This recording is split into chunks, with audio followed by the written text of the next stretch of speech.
नमस्कार, मैं हूं जितेंद्र दीक्षित। महाराष्ट्र की सियासत में इन दिनों तलवारें चल रही हैं। इन तलवारों से किसी का गला तो नहीं कट रहा है, लेकिन इन्होंने पुलिस का काम बढ़ा दिया है। पुलिस ऐसे नेताओं के खिलाफ आपराधिक मामले दर्ज कर रही है जो सियासी मंचों से तलवारें लहरा रहे हैं। तो आइए आज समझेंगे महाराष्ट्र की राजनीति में चल रही इस तलवारबाजी को। बीते रविवार को एमएनएस प्रमुख राज ठाकरे ने मुंबई से सटे ठाणे में एक रैली की। इस रैली के दौरान उन्हें एक तलवार भेंट की गई, जिसे उन्होंने मंच पर से ऐसे लहराया जैसे कोई सेनापति अपनी फौज से जंग के लिए तैयार होने को कह रहा हो।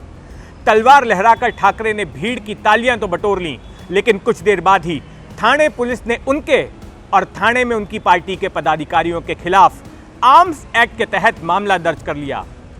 याद दिला दें कि आर्म्स एक्ट वही कानून है जिसके तहत दाऊद इब्राहिम गिरोह से रिवॉल्वर लेने के आरोप में टाडा अदालत ने फिल्म स्टार संजय दत्त को 6 साल जेल की सजा सुनाई थी। दरअसल राज ठाकरे के खिलाफ दर्ज किए गए मामले को सियासी खुन्नस के तौर पर देखा जा रहा है।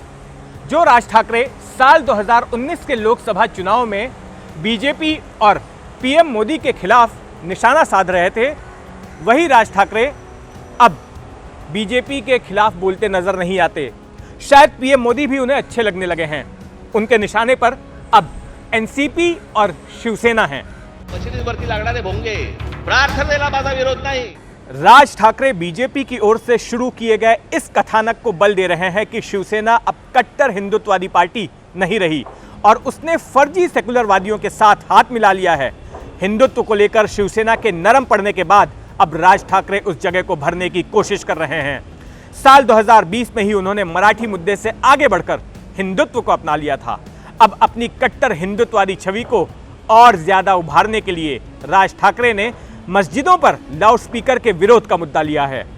उन्होंने ठाकरे सरकार को अल्टीमेटम दे डाला कि अगर 3 मई तक मस्जिदों से लाउडस्पीकर नहीं हटाए गए तो उनके कार्यकर्ता मस्जिदों के सामने लाउडस्पीकर पर हनुमान चालीसा का पाठ करेंगे।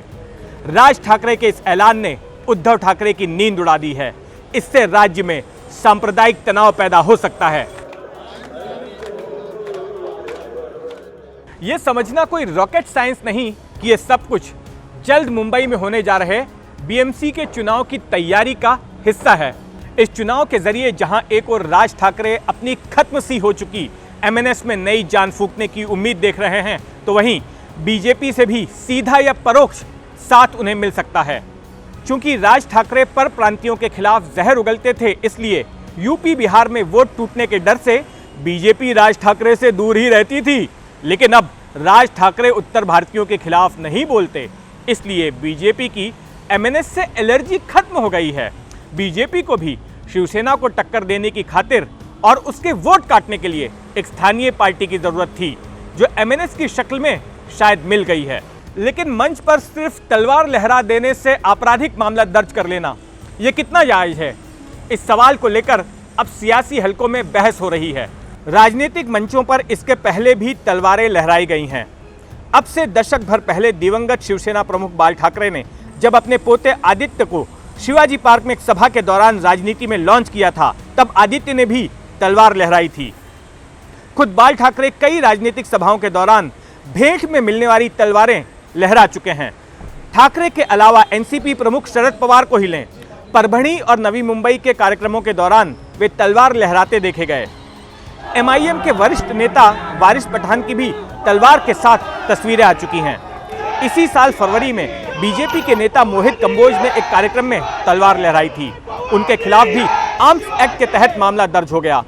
महाराष्ट्र में समाजवादी पार्टी के प्रमुख अबू आजमी भी तलवार लहरा चुके हैं। पुलिस ने आजमी के खिलाफ आर्म्स एक्ट के तहत मामला दर्ज कर लिया और तलवार जब्त कर ली। वैसे जो लोग ये आरोप लगा रहे हैं कि ठाकरे सरकार तलवार लहराने वाले विपक्षी नेताओं के खिलाफ ही मामले दर्ज कर रही है, उनको जवाब देने के लिए ठाकरे सरकार के पास एक मिसाल भी है। महाराष्ट्र सरकार में कांग्रेस से 2 मंत्री वर्षा गायकवाड़ और असलम शेख भी हाल ही में कार्यक्रम के दौरान तलवार लहराते देखे गए। सरकार में रहते हुए भी दोनों के खिलाफ आर्म्स एक्ट के तहत मामला दर्ज कर लिया गया। तलवारें हमेशा ताकत और अधिकार का प्रतीक रही हैं। बरसों से सियासी मंचों पर इनका प्रदर्शन होते आया है, लेकिन अब ऐसा करना राजनेताओं के लिए मुसीबत मोल लेने के जैसा है।